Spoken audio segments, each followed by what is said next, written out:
আসসালামু আলাইকুম রহমতুল্লাহ। এই ঘরে এক সময় টাইগার মুরগি পালন করতাম। তো যে কোনো কারণে আসলে খামার ছেড়ে দিয়ে তারপরে আবার নতুন করে কোয়েল পাখি তুলে তার মাধ্যমে খামার আবার শুরু করেছিলাম। তো ঘরটা বালু দিয়ে ভরা ছিল, এখন সেটাকে ফ্লোর করে তাতে রুম করেছি। রুম করার পরে কোয়েলের জন্য আপনারা দেখতে পাচ্ছেন যে কোয়েলের জন্য কোয়েলের ঘরটাকে এভাবে দিয়ে এখানে 60 পিসের মতন কোয়েল আছে, তাদের ঘরটা এখানে দিয়ে দিয়েছি। এবং এই কোয়েল থেকে আমি আবার আমার ইনকিউবেটরে বাচ্চা ফুটাইছি। বাচ্চা বোর্ডিং চলতেছে আজ 4-5 দিন। তো এভাবে চলতেছে আলহামদুলিল্লাহ। দেখেন এই পাশে আমি 2টা রুম করেছি, তার মধ্যে সর্বপ্রথম অল্প কিছু ডিম দিয়েছিলাম দেশি মুরগির। সে দেশি মুরগির ডিমের থেকে বাচ্চা হয়েছিল, সেই বাচ্চাগুলো এখানে 12টা বাচ্চা। এই 12টা বাচ্চার বয়স আজকে হয়তো 14-15 দিন এরকম হয়েছে। তো এগুলোকে আলাদা এনে এর সাথে আমার কোয়েল পাখির যে বোর্ডিং চলতেছে পাশে আরেকটা রুম করেছি। মোটামুটি ছোটোখাটোভাবে করার একটা প্ল্যান করেছি, রুম করে যাতে করে নিরাপত্তার সাথে সব কিছু করা যায়। তো সেই হিসাবে আমি এখানে যেহেতু শীতের দিন একটু ঢেকেই বোর্ডিং করতে দিয়েছি। এখানে প্রায় 45টার মতো দেশি মুরগির বাচ্চা আছে, যেগুলো আজ 5 দিন বয়স হবে।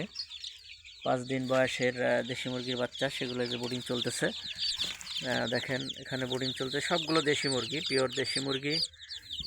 বীজ ডিম বিভিন্ন মহল্লা থেকে, বিভিন্ন জনের বাড়ি থেকে সংগ্রহ করে একত্রিত করে তারপরে আমি আমার ইনকিউবেটরে বসাইছিলাম। তো সেগুলো এগুলো পুষবো, কিছু পুষবো এবং বাকি কিছু বিক্রি করেও দিব যদি সেরকম কাস্টমার পাওয়া যায়। তো আর এদিকে আমার সেই কোয়েলের বাচ্চাগুলো এই পাশে বোর্ডিং চলতেছে। দেখেন এরা কি পরিমাণ ভীত, মানে পাখি তো একটু নড়া পাইলে, আওয়াজ পাইলেই পুরো ভীত হয়ে যায়।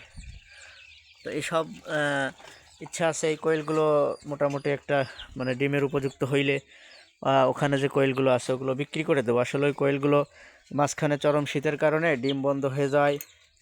কোয়েল প্রজেক্টটায় আমার অনেক ক্ষতি হয়েছে এবং কিছু কোয়েল মারাও গিয়েছিল। তারপরেও আমি হাল ছাড়ি নেই, কোয়েলগুলো রেখে দিয়েছি। তো 100 কোয়েল ছিল, তার থেকে কিছু খেয়ে ফেলেছিলাম। তা এখন 60টা আর মতন কোয়েল আছে, উপরে 30টা আছে, আর এখানে দোতলায় আছে 15টা, নিচতলায় আছে 15টা। তো সবাই দোয়া করবেন। আমি আসলে যে মন মানসিকতা নিয়ে সামনে আগাইছিলাম যে দেশি মুরগির খামার করব এবং দেশি মুরগির বাচ্চা নিজে কিছু প্যারেন্টস করব এবং বাচ্চা ফুটায়ে 2 মাস 1.5 মাস 1 মাস এভাবে লালন পালন করে মোটামুটি যে কেউ নিয়ে পালতে পারে এরকম উপযোগী করে তারপরে আমি বাজারে সেল করব, এরকম একটা ইচ্ছা আমার আছে। আসলে সকলে দোয়া করবেন যেন আল্লাহ তাআলা আমার এই নেক মাকসাদটা পূরণ করেন।